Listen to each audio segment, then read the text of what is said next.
وہ ذمہ دار بھی تھے اور بڑے شیخ بھی تھے۔ ان کی وفات ہوئی تو کسی کو خواب میں نظر آئے، اس نے پوچھا حضرت کیا بنا؟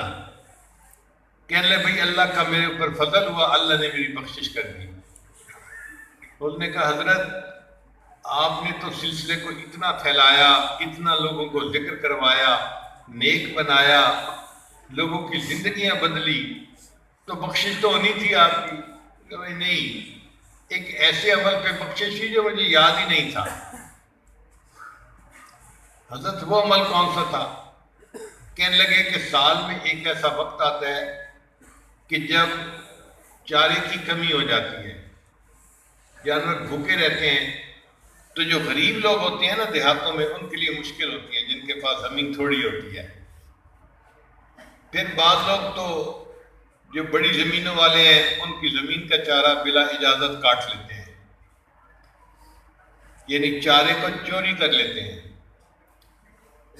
تو کہنے لگے کہ ایک ایسا ہی وقت تھا، میں نے چارہ تو بہت لگایا ہوا تھا، مگر میں محسوس کر رہا تھا کہ میرا چارہ کم ہوتا جا رہا ہے۔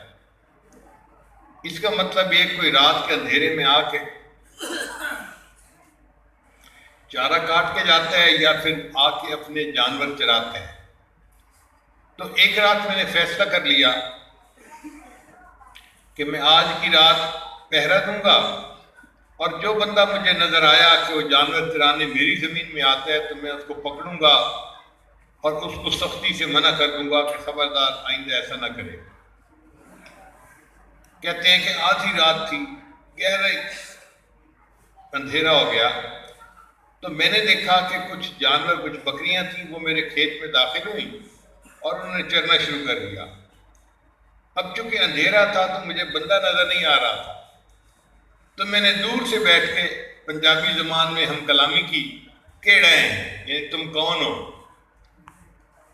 تو اس بکریاں چرانے والے نے اپنا نام بتایا کہ میں احمد ہوں۔ کہتے ہیں کہ جب میں نے احمد کا نام سنا تو دل میں خیال آیا کہ یہ تو میرے آقا کا نام ہے، تو میں نے اسے کہا اچھا احمد ہے تو پیا چرا۔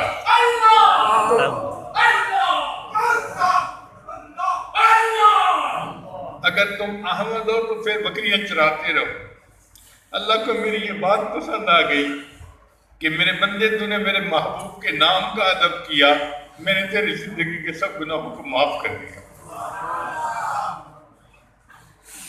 اس لیے انسان جو اعمال کرے وہ فقط اللہ کی رضا کے لیے کرے اور ان پہ بھروسہ نہ کرے، اللہ سے ڈرتا ہی رہے۔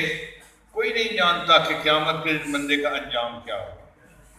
ہمارے چینل کو سبسکرائب کیجئے اور گھنٹی کے بٹن کو دبا دیجئے تاکہ نئی آنے والی اپڈیٹس آپ کو ملتی رہیں۔